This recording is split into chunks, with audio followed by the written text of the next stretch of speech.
Hello and welcome back to René Me, where it's time for Chapter 13. René Me by George East. Read by Eugene Fraser. September the 1st.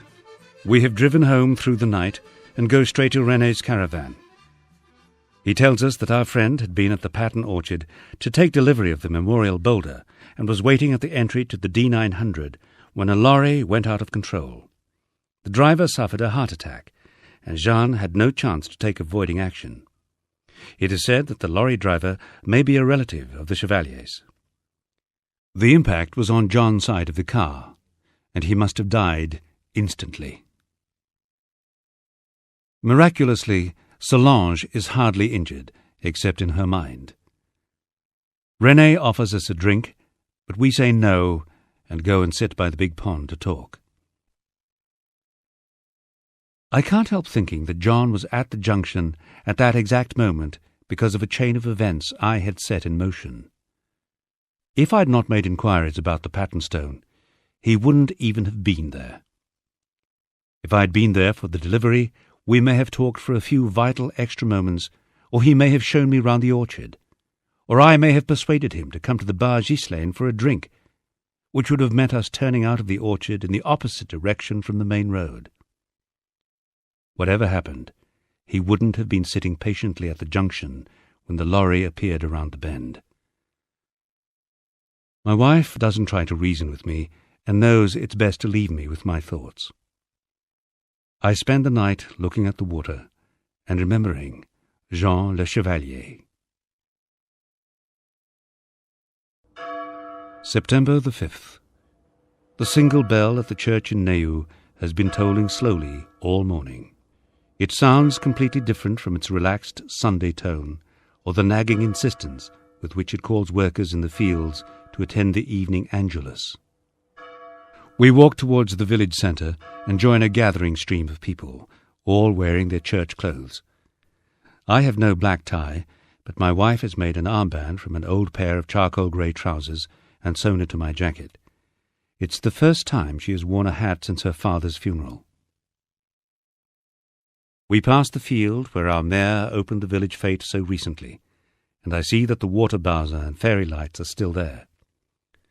The field is full of cars, and more are parked along the verges and outside the Bar Ghislaine, which is shut for the day.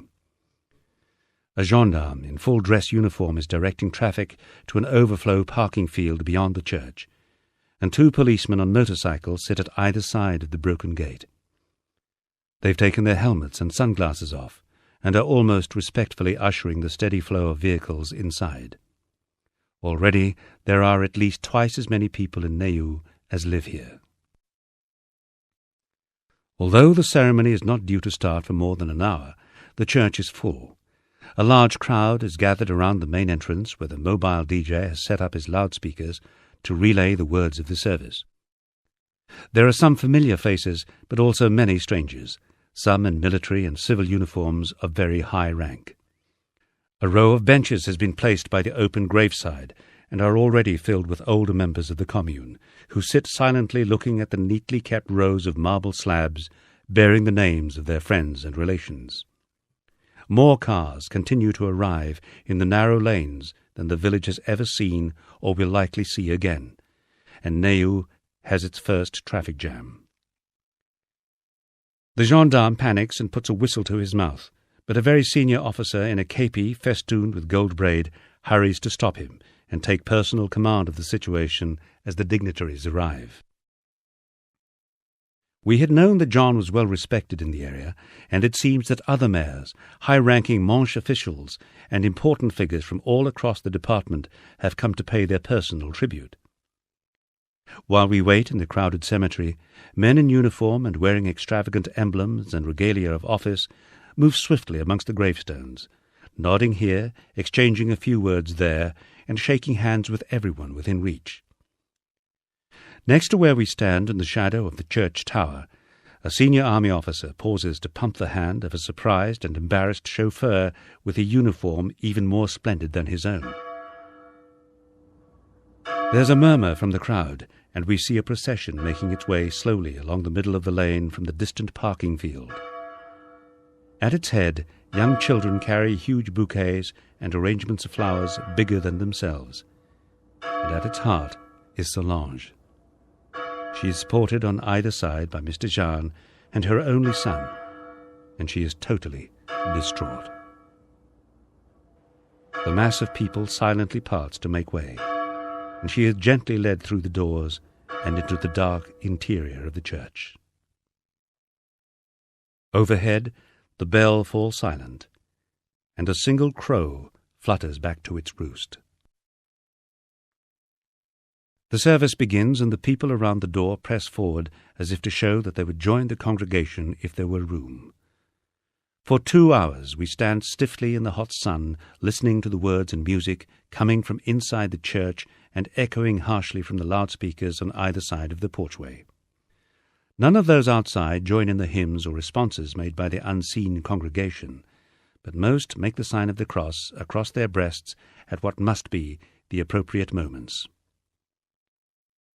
Eventually we begin to shuffle forward into the cool porchway, and a few men slip away to relieve full bladders on the low churchyard wall before we enter. They make no attempt to hide themselves, and there's no disrespect in their action. Inside, we move slowly down the aisle to where the coffin lies in front of the altar. I take the brush from the elderly woman in front of me, and following her actions, dip it into an urn and sprinkle a few drops of water across the casket lid.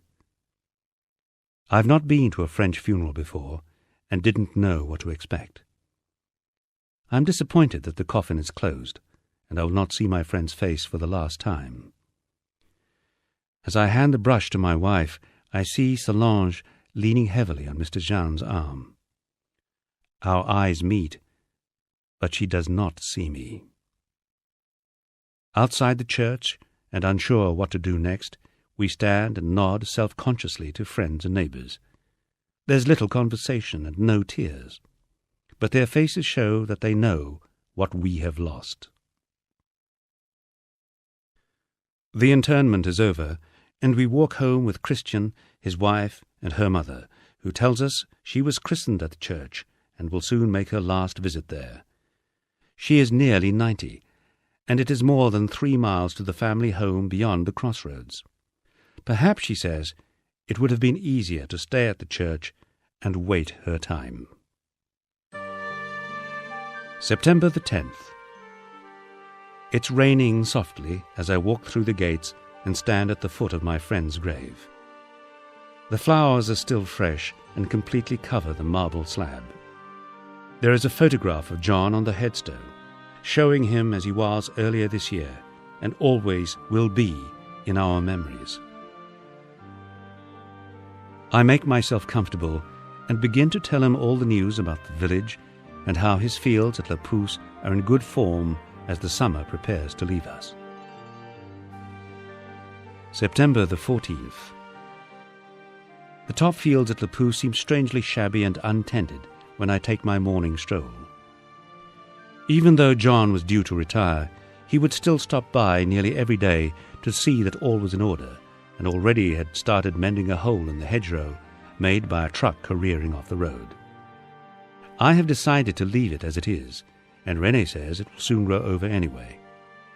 Already the grass is getting very long, though I am probably imagining the level of neglect and decay I seem to see around me. René says he has found a farmer willing to put a couple of his horses in to keep the grass down, and it will save the expense of paying someone to cut it. I agree. It won't be the same, but at least there'll be some life around the place. I tell myself to buck up and go to see how Trevor is getting on with the binful of young trout I secretly bought at Valdésy and tipped into the big pond when my wife wasn't around. With luck, she will think that Trevor has had an immaculate conception, or that they're a hybrid result of his liaison with a gardon. She needs cheering up, and as John Chevalier often said when problems arose in the commune, life must go on. September the 15th. The swallows have flown. I shall miss their joyous aerobatics around the big pond, and their departure is another reminder that the year is dying. René says that before France's age of reason, which naturally preceded that of any other European country, ignorant peasants believed that swallows hibernated in the mud at the bottom of rivers and ponds. Now we know that they winter in Africa, but I like the idea of them sleeping contentedly beneath the surface of the big pond, waiting to burst forth and welcome the sun and summer of another year.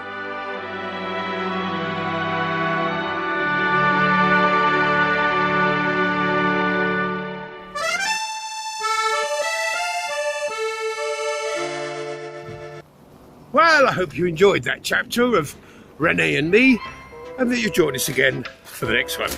See you soon.